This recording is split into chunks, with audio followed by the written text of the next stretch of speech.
اگر ایسی بات ہے تو اچھی بات ہے، ویسے مجھے یقین نہیں آ رہا۔ اسے ہماری بات پر یقین نہیں آ رہا تھا۔ چچی بھی ہمارے پاس آ کر بیٹھ گئی اور ہماری باتوں میں شامل ہو گئی۔ اچانک باتیں کرتے میں نے چچی سے پوچھا کہ مالی بابا کون ہے اور وہ کب سے یہاں پر کام کر رہے ہیں؟ میرا سوال سن کر چچی، عبداللہ اور علینا تینوں ہی حیران ہوئے۔ ان کی حیران نظروں پر میں کچھ پریشان ہو گئی، اسی لیے جلدی سے بات بناتے ہوئے کہا، اتنا خوبصورت لان دیکھ کر میں یہ جاننا چاہتی تھی کہ وہ مالی بابا کون ہیں؟ کیا انہوں نے پودوں اور پھولوں کے بارے میں کوئی خاص علم حاصل کیا ہے؟ اس بات پر وہ تینوں مسکرانے لگے۔ چچی نے ہنستے ہوئے کہا، تم بالکل ٹھیک کہہ رہی ہو، مالی بابا بہت محنتی انسان ہیں۔ میں نے انہیں کبھی بھی آرام سے بیٹھے نہیں دیکھا، جب بھی دیکھو وہ لان کی صفائی کر رہے ہوتے ہیں۔ آج کل وہ اپنے گاؤں گئے ہیں، مجھ سے کہہ کر گئے تھے کہ 2-3 روز میں واپس آ جائیں گے۔ چچی نے جواب دیا۔ ان کا جواب سن کر میں بہت حیران ہوئی۔ ابھی میں نے ایک آدمی کو دیکھا تھا جو پودوں کا پانی لگا رہا تھا۔ وہ کون ہے؟ اگر مالی بابا چھٹی پر گئے ہیں؟ چچی کی طرف دیکھتے ہوئے میں نے پوچھا۔ نہیں، میں نے تو کسی آدمی کو نہیں دیکھا۔ اس وقت تو چوکیدار بھی گیٹ پر موجود تھا، اور وہ دوسرا لڑکا جو گھر کا سامان لے کر آتا ہے وہ بازار گیا ہوا ہے۔ تم کس کی بات کر رہی ہو؟ اس سے پہلے کہ میں کوئی جواب دیتی، عبداللہ اپنی جگہ سے اٹھ کھڑا ہوا اور چچی کی طرف دیکھتے ہوئے کہا، میں ابا کی طرف جا رہا ہوں، انہوں نے مجھے بلایا تھا۔ چچی اس کی طرف متوجہ ہو گئی اور میں ایک بار پھر حیران پریشان ہو گئی۔ وہ آدمی مجھے کئی بار دکھائی دیا، لیکن اس کے بارے میں کوئی نہیں جانتا تھا کہ یہ کیسے ہو سکتا ہے۔ میں خاموشی سے اٹھ کر کمرے میں آ گئی۔ یہ علینا کا کمرہ تھا، ہم تینوں ایک ہی کمرے میں رہتی تھی۔ میں نے کچھ سوچتے ہوئے کمرے کی کھڑکی کھول دی۔ کھڑکی سے کچھ ہی فاصلے پر لگے ہوئے درخت کے نیچے دیکھا تو آدمی اس وقت دکھائی نہیں دیا، لیکن وہ جس جگہ پر آدمی بیٹھا ہوا تھا مجھے دکھائی دیتا تھا، وہاں پر اس وقت کپڑوں کا ڈھیر پڑا ہوا تھا۔ ایسا لگ رہا تھا کہ کپڑے دھونے کے لیے کسی نے ایک جگہ پر ڈھیر لگا کر رکھ دیا ہو۔ اس طرف تو آبادی بھی نہیں تھی، پھر یہ کپڑے کہاں سے آ گئے؟ علینا تیزی سے کمرے میں داخل ہوئی۔ مجھے کھڑکی کے سامنے دیکھا تو اپنا سر پیٹتے ہوئے بولی، ایک تو تم بھی عجیب لڑکی ہو، اب تو گاؤں کی سیر کر کے آ رہی ہو، پھر بھی کھڑکی کھول کر کھڑی ہو گئی ہو۔ تمہاری وجہ سے کمرہ ٹھنڈا ہو جاتا ہے۔ مجھے برا بھلا کہتے اس نے دراز میں سے کچھ نکالا اور کمرے سے باہر چلی گئی۔ وہ کسی کام سے کمرے میں آئی تھی۔ اس کے جانے کے بعد میں نے دوبارہ کھڑکی کھول کر باہر دیکھنا شروع کیا تو حیرت زدہ رہ گئی۔ کپڑے کا ڈھیر تو اب دکھائی نہیں دے رہا تھا، بلکہ درخت کے نیچے تو کچھ بھی نہیں تھا۔ مجھے آنکھوں پر یقین نہیں آ رہا تھا، ایک لمحے میں ہی کپڑے غائب ہو گئے تھے۔ نہ جانے کون اٹھا کر لے گیا، کوئی انسان بھی تو دکھائی نہیں دے رہا تھا۔ دیکھتے ہی دیکھتے وہاں پر مجھے ایک گائے نظر آنے لگی۔ گائے کے گلے میں گھنٹی بندھی تھی جس کی آواز سنائی دے رہی تھی۔ میں حیرت سے گائے کو دیکھ رہی تھی۔ کھڑکی کی طرف منہ کیے کھڑی وہ گائے اپنے آپ میں مگن ادھر سے ادھر سر ہلا رہی تھی، جس کی وجہ سے گھنٹی کی آواز مسلسل اونچی ہو رہی تھی۔ آہستہ آہستہ گھنٹی کی آواز اتنی اونچی ہو چکی تھی کہ مجھے اپنے آس پاس کچھ سنائی نہیں دے رہا تھا۔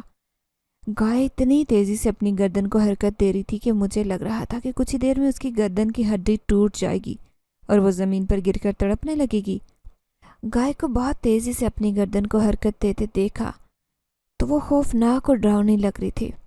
اس سے پہلے کہ گھنٹی کی آواز میرے کانوں کے پردے پھاڑ دیتی، میں نے اپنے کان پر ہاتھ رکھا تاکہ آواز کی شدت میں کمی آ جائے، اور دوسرے ہاتھ سے جلدی سے کھڑکی بند کرنے لگی۔ کھڑکی بند کر دی، لیکن اب بھی آواز سنائی دے رہی تھی۔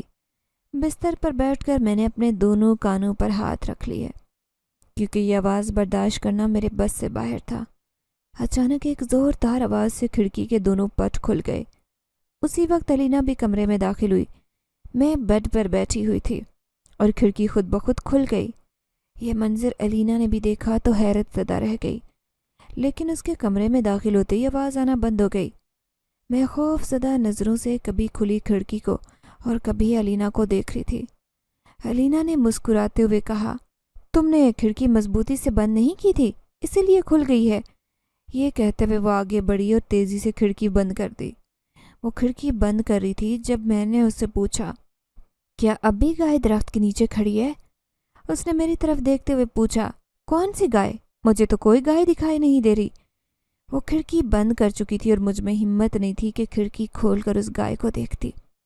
آج کے اس عجیب و غریب واقعے نے مجھے خوف زدہ کر دیا تھا۔ میں نے کبھی نہیں دیکھا اور نہ سنا تھا کہ یوں گائے اپنے گلے میں گھنٹی کو بجانے کے لیے مسلسل گردن ہلاتی رہتی ہے۔ یہ سب میرے لیے بہت حیرت انگیز تھا۔ میں نے جان بوجھ کر الینا سے اس متعلق کوئی بات نہیں کی۔ میرا خیال تھا کہ وہ مجھے ہی پاگل سمجھے گی۔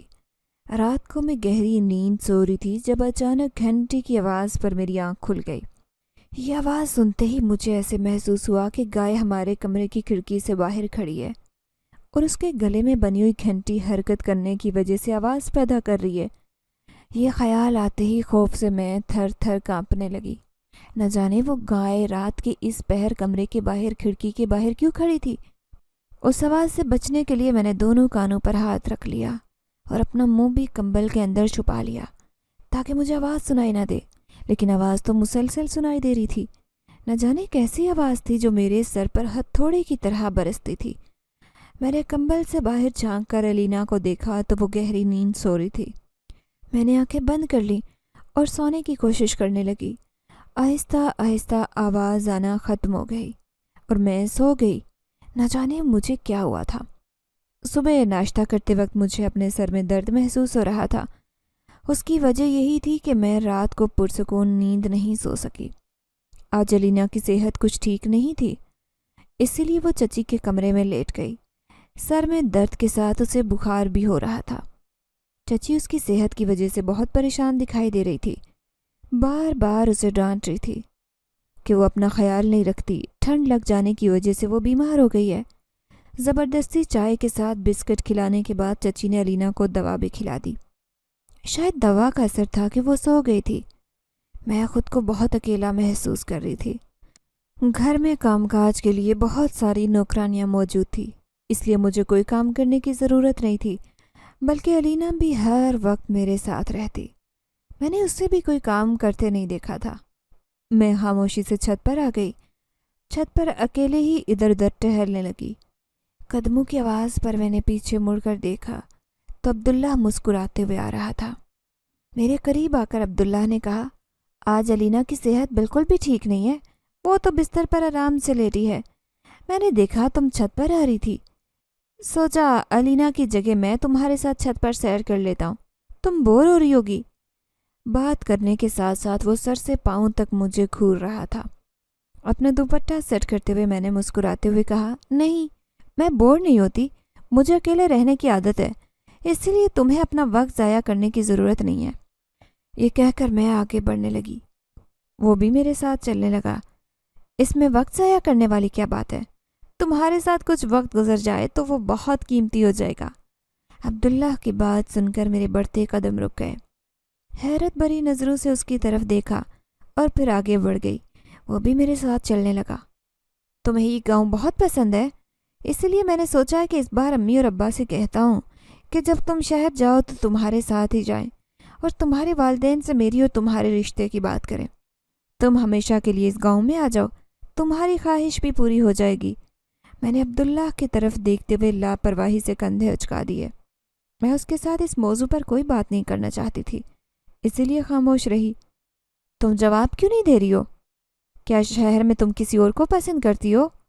میں جانتا ہوں کہ شہر میں رہنے والی لڑکیاں لڑکوں سے دوستی کر لیتی ہیں، ان کے لیے یہ سب کچھ برا یا معیوب نہیں ہوتا۔ انتہائی لوفر انداز میں وہ بات کر رہا تھا۔ میں نے غصے سے اس کی طرف دیکھتے ہوئے کہا، شہر کے بارے میں اور وہاں رہنے والے لوگوں کے بارے میں تمہاری معلومات بالکل ناقص ہے، ایسا ہرگز نہیں ہوتا جیسا تم سمجھ رہے ہو۔ اس نے محسوس کر لیا تھا کہ مجھے غصہ آ گیا ہے، جلدی سے بولا، ارے نہیں نہیں، تم تو ناراض ہو رہی ہو، میں تو ویسے ہی ایک بات کر رہا تھا، اگر میری بات بری لگی ہے تو تم سے معافی مانگتا ہوں۔ میں تو صرف تم سے بس دوستی کرنا چاہ رہا تھا کہ ہم دونوں شادی سے پہلے اچھے دوست بن جائیں، شرمندہ لہجے سے اس نے کہا۔ اس کی بات سن کر مجھے ایک جھٹکا لگا۔ میں نے کہا، میں نے تم سے کہا نا کہ مجھے دوستی وغیرہ کا کوئی شوق نہیں ہے، ہم دونوں کزنز ہیں، میرے لیے یہی رشتہ بہت ہے۔ اب کی بار میں نے سخت لہجے سے کہا کہ عبداللہ نے اچانک بڑھ کر میرا راستہ روک لیا اور گھورتی ہوئی نظروں سے میری طرف دیکھتے ہوئے کہا، تمہیں نخرہ کس بات کا ہے؟ کیا تم اس دنیا کی آخری حسین لڑکی ہو؟ تم خود کو ایسا سمجھ سکتی ہو لیکن ایسا نہیں ہے، اگر میں چاہوں تو ابھی اسی وقت تم سے اپنی بے عزتی کا بدلہ لے سکتا ہوں۔ یہ کہتے ہوئے وہ آگے بڑھا اور میرا ہاتھ پکڑا۔ میں نے حیران ہوتے ہوئے اس سے پوچھا کہ میں نے تم سے کون سی تمہاری بے عزتی کر دی ہے؟ میرا ہاتھ چھوڑو۔ لیکن وہ تو اپنے ہوش میں ہی نہیں تھا۔ اس کے منہ سے بہت گندی بو آ رہی تھی، جس سے مجھے اندازہ ہو گیا تھا کہ وہ اس وقت ہوش میں نہیں ہے۔ اب تو میں پریشان ہو گئی تھی کہ کیا ہوگا۔ اس نے بہت مضبوطی سے میرا ہاتھ پکڑا ہوا تھا اور میں اس سے چھڑانے کی کوشش کر رہی تھی، اس سے پہلے کہ میں چیخیں مار کر سب کو اپنی جانب متوجہ کرتی۔ ایک عجیب و غریب واقعہ رونما ہوا۔ اس کے چہرے پر ایک زوردار تماچا لگا اور وہ دور جا گرا۔ تماچا اتنا زوردار تھا کہ اس کی آواز میں نے بھی سنی، لیکن اسے مارنے والا کون تھا وہ کہیں بھی دکھائی نہیں دے رہا تھا۔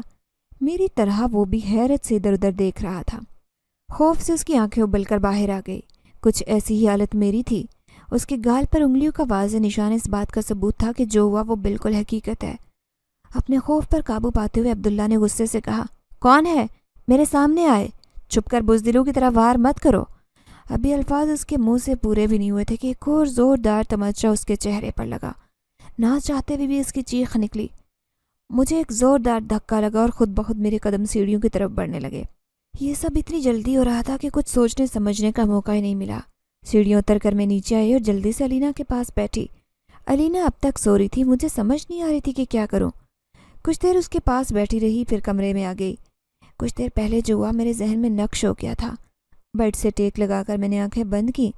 میں خود کو ریلیکس کرنا چاہتی تھی کہ کمرے میں کسی کی موجودگی کے احساس پر میں نے آنکھیں کھول دی، کیونکہ مجھے یقین تھا کہ علینا تو سو رہی ہے، اس وقت کمرے میں نہیں آ سکتی۔ لیکن عبداللہ کی باتوں اور اس کی حرکتوں نے مجھے پریشان کر دیا۔ میں نے دیکھا کہ کمرے میں ایک اجنبی لڑکا کھڑا میری طرف انتہائی غصے سے دیکھ رہا ہے۔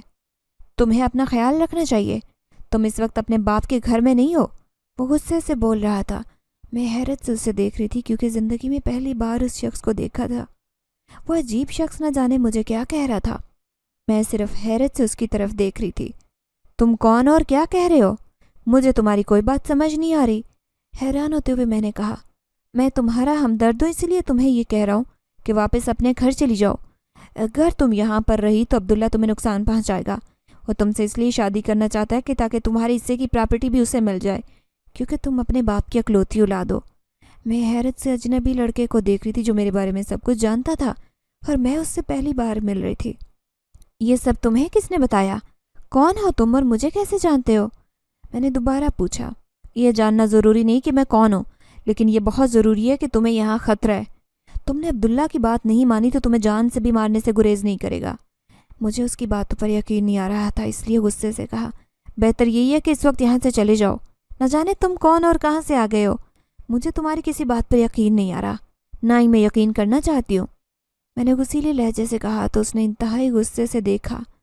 اس کی چھوٹی چھوٹی آنکھیں بہت سرخ ہو گئی۔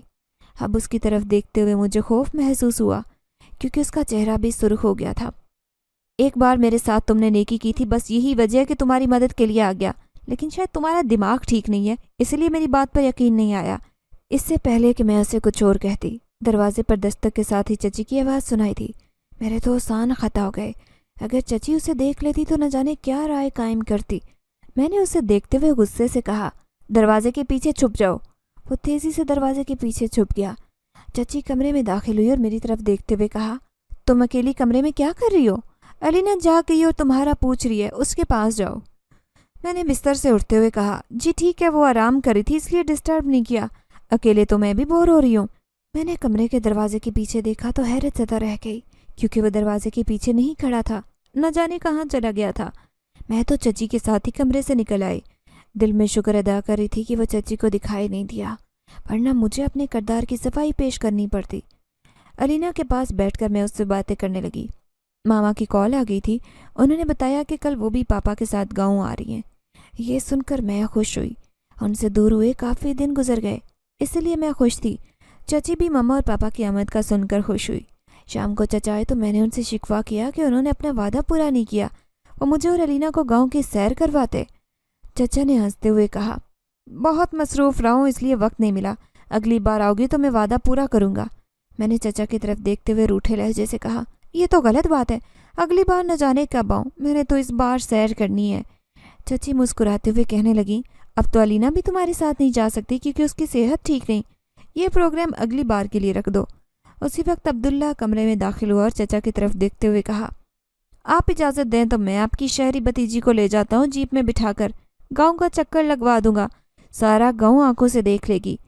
چچا کے بولنے سے پہلے ہی چچی بول اٹھی، ہاں یہ ٹھیک ہے، اس طرح بچی بھی خوش ہو جائے گی۔ میں عبداللہ کے ساتھ نہیں جانا چاہتی تھی، چچی کے اصرار پر مجھے اس کے ساتھ جانا پڑا۔ جیپ گھر سے باہر نکلی تو اس نے میری طرف دیکھتے ہوئے کہا، مجھے تم سے ایسی بے وقوفی کی ہرگز امید نہیں تھی، تم نے میری بات مان کر بڑی غلطی کی ہے۔ اس کے لہجے سے مجھے خوف آنے لگا، یہ تم کیا کہہ رہے ہو؟ میں نے کیا غلطی کر دی ہے؟ سمجھ نہ آنے والے انداز سے اس کی طرف دیکھتے ہوئے پوچھا، تمہاری غلطی یہ ہے کہ تم نے مجھ پر اعتبار کیا، لیکن میں تمہاری طرح بے وقوف نہیں ہوں کہ اس موقع سے فائدہ نہ اٹھا سکوں۔ گاڑی کچے راستے پر تیزی سے آگے بڑھ رہی تھی۔ اس کی باتوں پر میں بہت خوفزدہ ہو گئی، اسی لیے خوفزدہ لہجے میں پوچھا، مجھے کہاں لے کر جا رہے ہو؟ مجھے ایسے لگ رہا ہے کہ یہ راستہ تو گاؤں سے باہر کا ہے۔ میری بات سن کر اس نے کہکا لگاتے ہوئے کہا، تمہیں بالکل ٹھیک لگ رہا ہے، میں تمہیں خاص مقام پر لے کر جا رہا ہوں جس کے بارے میں کوئی نہیں جانتا۔ اس کی بات سن کر میں بہت گھبرا گئی، مجھے شدت سے احساس ہونے لگا کہ میں نے عبداللہ کے ساتھ آ کر بہت بڑی غلطی کی ہے، شاید ایسی غلطی جو کبھی معافی کے قابل نہ ہو۔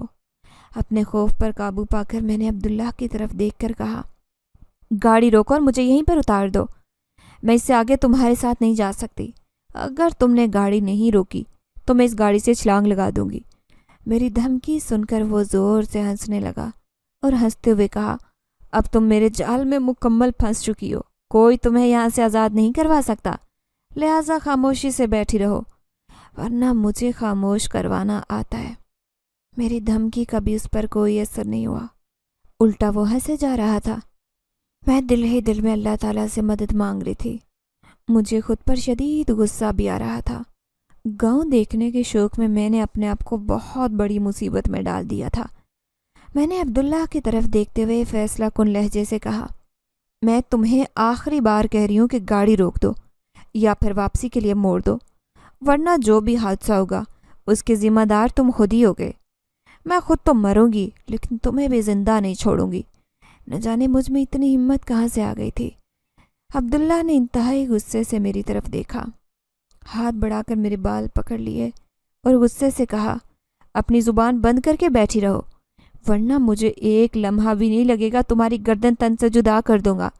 تکلیف کی شدت سے میری آنکھوں میں آنسو آ گئے۔ اسی وقت گاڑی کو زور سے جھٹکا لگا اور پھر گاڑی بے قابو ہو کر چلنے لگی۔ گاڑی کی رفتار بہت زیادہ تیز تھی۔ عبداللہ اسے قابو کرنے کی پوری کوشش کر رہا تھا لیکن گاڑی تو عبداللہ کے کنٹرول میں تھی ہی نہیں، ایسے لگ رہا تھا کہ کوئی اور ڈرائیو کر رہا ہے۔ عبداللہ نے بہت زیادہ کوشش کی کہ وہ گاڑی کو قابو کر لے اور اپنی مرضی سے چلائے، لیکن ایسا نہیں کر سکا۔ گاڑی کی سپیڈ اتنی تیز تھی کہ ارد گرد صرف دھول مٹی اڑتی دکھائی دے رہی تھی۔ کچھ اندازہ نہیں ہو رہا تھا کہ گاڑی کس طرف جا رہی ہے۔ ایک جھٹکے سے گاڑی رکی تو ہم دونوں یہ دیکھ کر حیرت زدہ رہ گئے کہ گاڑی حویلی کے دروازے پر رکی تھی۔ جس سائڈ پر میں بیٹھی تھی گاڑی کا دروازہ خود بخود کھل گیا۔ میں تیزی سے گاڑی سے باہر نکل آئی اور پھر گیٹ سے اندر داخل ہوتے ہوئے میں نے دیکھا کہ وہی آدمی جو کہ درخت کے نیچے بیٹھا ہوتا تھا، میں نے اس کا چہرہ کبھی نہیں دیکھا تھا، گاڑی سے باہر کھڑا دکھائی دیا۔ اب بھی اس کی پیٹھ میری جانب تھی۔ دیکھتے ہی دیکھتے اس نے گاڑی کا دروازہ کھولا اور ایک ہاتھ سے زبردستی گھسیٹتے ہوئے عبداللہ کو باہر نکالا اور زور سے زمین پر پھینک دیا۔ تکلیف کی شدت سے عبداللہ چیخنے لگا۔ میں تیزی سے گھر کے اندر داخل ہو گئی۔ میں چاہتی تھی کہ کوئی بھی میرے سامنے اس وقت نہ آئے تاکہ میری حالت دیکھ کر وہ بھی پریشان نہ ہو۔ میں جب کمرے میں گئی تو میرا کمرہ اس وقت بالکل خالی تھا۔ میں نے شکر ادا کیا کہ علینا اب تک کمرے میں واپس نہیں آئی تھی۔ کچھ ہی دیر بعد کمرے کے باہر شور کی آواز سنائی دینے لگی۔ میں بھی کمرے سے باہر نکل آئی تاکہ شور کی وجہ جان سکوں۔ سامنے کا منظر دیکھ کر میری آنکھیں حیرت سے پھٹی کی پھٹی رہ گئی کیونکہ عبداللہ شدید زخمی تھا۔ اسے دیکھ کر چچا اور چچی دونوں ہی پریشان ہو گئے۔ ملازم نے بتایا کہ شدید زخمی حالت میں گیٹ کے باہر پڑا ہوا تھا۔ چچا نے اپنے ملازم سے کہا کہ وہ جلدی سے گاڑی باہر نکال لے تاکہ اسے ڈاکٹر کے پاس لے کر جا سکے، لیکن عبداللہ نے ڈاکٹر کے پاس جانے سے انکار کر دیا اور کہا کہ ڈاکٹر کو گھر پر ہی بلا لیں۔ چہرہ اس کا شدید زخمی تھا۔ اس کی یہ حالت دیکھ کر میں بھی بہت پریشان ہو گئی۔ چچا اور چچی بار بار اس سے یہی پوچھ رہے تھے کہ کون ہے جس نے اس کی یہ حالت کی، جس پر اس نے لا علمی کا اظہار کیا۔ میں کمرے میں واپس آئی تو یہ دیکھ کر حیران رہ گئی کہ یہ تو وہی نوجوان ہے جو کل میرے کمرے میں آیا تھا۔ ایک کرسی پر بیٹھا ہوا تھا، ایسے لگ رہا تھا کہ وہ میرا انتظار کر رہا ہے۔ میں نے پہچان لیا تھا کہ یہ وہی شخص ہے جسے میں بہت بار پہلے بھی دیکھ چکی ہوں۔ تم کون ہو اور تمہیں کیسے پتہ چلا کہ میں مصیبت میں ہوں؟ حیران ہوتے ہوئے میں نے اس سے پوچھا۔ وہ شدید غصے میں تھا، انتہائی غصے سے جواب دیا، وہ تو خدا کا شکر ادا کرو کہ میں وقت پر پہنچ گیا، ورنہ ساری زندگی بیٹھ کر روتی رہتی۔ تم پر میری باتوں کا کوئی اثر نہیں ہوا تھا۔ میں نے تم سے کہا بھی تھا کہ عبداللہ سے بچ کر رہو، بلکہ یہاں سے چلی جاؤ، لیکن تمہیں تو میری باتیں مذاق لگ رہی تھی۔ میں پہلے ہی بہت ڈر چکی تھی، اسی لیے اس عجیب و غریب پراسرار آدمی کے بارے میں سوچتے ہوئے مجھے بھی خوف محسوس ہو رہا تھا۔ میں تم سے پوچھ رہی ہوں، تم کون ہو اور میری مدد تم نے کیوں کی؟ میں نے ایک بار پھر اس سے پوچھا۔ اس نے میری طرف دیکھا اور تیزی سے جواب دیا، کیونکہ ایک بار تم نے میری مدد کی تھی، بس یہی وجہ ہے کہ میں نے بھی ایسے وقت میں تمہاری مدد کی جب تم بہت بڑی مصیبت میں مبتلا ہو چکی تھی۔ اس کا جواب سن کر میں بہت حیران ہو گئی، کیونکہ میں اسے جانتی بھی نہیں تھی اور مجھے بالکل علم نہیں تھا کہ میں نے اس کی مدد کب کی تھی۔ حیران ہوتے ہوئے میں نے اس سے کہا، کیا تم مجھے بتا سکتی ہو کہ میں نے تمہاری کیا مدد کی تھی؟ کیونکہ میں تو تمہیں جانتی بھی نہیں، تو تمہاری مدد کیسے کر سکتی ہوں؟ میری بات سن کر مسکرانے لگا اور مسکراتے ہوئے کہا، چند روز پہلے تم چھت پر جب ایک طوطے کو رسی سے تم نے آزاد کروایا تھا، وہ طوطا کوئی اور نہیں بلکہ میں ہی تھا۔ اس کا جواب سن کر تو میری آنکھیں پھٹی کی پھٹی رہ گئی۔ یہ تم کیا کہہ رہے ہو؟ میں نے حیرت سے پوچھا۔ اس نے مسکراتے ہوئے کہا، تم نے بالکل ٹھیک سنا ہے، میں انسان نہیں بلکہ ایک جن زادہ ہوں اور اپنا روپ بدل سکتا ہوں۔ پرندے کے روپ میں اڑ رہا تھا جب نہ جانے وہ رسی کیسے میرے پاؤں میں الجھ گئی۔ چھوٹی سی ڈور ہوا میں اڑ رہی تھی جو میری نظروں میں نہیں آ سکی اور میں اس میں الجھ کر رہ گیا تھا۔ اسی وجہ سے میں تو اب اڑ بھی نہیں سکتا تھا اور پھر میں زمین پر گر گیا۔ اس دن اگر تم میری اس وقت مدد نہیں کرتی تو میں شاید اسی طرح تڑپتے تڑپتے مر جاتا۔ میں تمہارا اس بات کے لیے ہمیشہ کے لیے احسان مند رہوں گا۔ میں منہ کھولے اس کی کہانی سن رہی تھی جس پر مجھے تو بالکل بھی یقین نہیں آ رہا تھا۔ میں نے حیران ہوتے ہوئے اس سے پوچھا کہ اگر تم انسان نہیں ہو بلکہ ایک جن زادے ہو تو تمہیں اپنے قبیلے اپنی دنیا میں ہونا چاہیے تھا اس وقت۔ تم یہاں انسانوں کی دنیا میں کیا کر رہے ہو؟ میری بات سن کر وہ ہنسنے لگا اور کہنے لگا، ہم جنات بھی انسانوں کی طرح قبیلے اور آبادیاں بنا کر رہتے ہیں۔ ہم انسانوں کی دنیا سے ہٹ کر بالکل غیر آباد علاقوں میں رہتے ہیں تاکہ پرسکون زندگی گزار سکیں۔ اب میرا خوف کچھ کم ہو گیا تھا۔ دلچسپی لیتے ہوئے میں نے اس سے پوچھا، تم جنگلوں اور پہاڑوں میں رہتے ہو تو پھر انسانوں کے درمیان میں تم کیا کر رہے ہو؟ اس نے کہا کہ میرا قبیلہ ان درختوں پر آباد ہے جو اس گھر کے پیچھے بنے ہوئے ہیں۔ اس کی بات سن کر مجھے بہت زیادہ حیرت ہوئی۔ اس نے ہنستے ہوئے کہا کہ ہر روز صبح سویرے جب تم کھڑکی کھول کر بیٹھتی تھی تو میں بھی تمہیں دیکھا کرتا تھا، لیکن میں نے تمہیں اپنا اصل چہرہ نہیں دکھایا تھا کیونکہ اگر تم مجھے دیکھ لیتی تو ڈر جاتی۔ اس کے بعد کچھ ہی دیر تک باتیں کرنے کے بعد اس نے مجھے سمجھاتے ہوئے کہا کہ میں نے عبداللہ کو ایسا مزہ چکھایا ہے کہ دوبارہ کسی لڑکی کی طرف آنکھ اٹھا کر بھی نہیں دیکھے گا۔ تمہیں بھی ذرا احتیاط کرنی چاہیے تھی، لیکن کل تمہارے والدین آ جائیں گے تو تم چپ چاپ ان کے ساتھ واپس چلی جانا اور دوبارہ کبھی بھی ایسی غلطی مت کرنا۔ میں نے اس کا بہت زیادہ شکریہ ادا کیا اور ہنستے ہوئے کہا، میں نہیں جانتی تھی کہ میری ایک چھوٹی سی نیکی میری اتنے کام آئے گی۔ سچ کہتے ہیں کہ نیکی چھوٹی ہو یا بڑی کبھی ضائع نہیں جاتی۔ میں بھی تمہاری ہمیشہ احسان مند رہوں گی۔ کچھ دیر باتیں کرنے کے بعد وہ میری نگاہوں کے سامنے سے غائب ہو گیا۔ میں نے ہاتھ اٹھا کر اللہ کا شکر ادا کیا جس نے مشکل وقت میں ایک جن کو میرا مددگار بنا کر بھیج دیا تھا۔ اگلے روز دوپہر تک میرے امی اور ابو دونوں بھی وہاں پہنچ گئے تھے۔ شام کو ان کے ساتھ میں اپنے گھر واپس آ گئی۔ گھر پہنچتے ہی میں نے سجدہ شکر بجا لایا کہ میں خیر و عافیت سے اپنے گھر واپس آ گئی تھی۔ میں اپنی ہر دعا میں اب اس اجنبی جن زادے کو یاد رکھتی ہوں ہمیشہ۔ ایک سبق میں نے سیکھ لیا تھا کہ جب ہم اللہ تعالیٰ کے بتائے ہوئے راستے سے ہٹتے تو نقصان ہی اٹھاتے ہیں ہمیشہ۔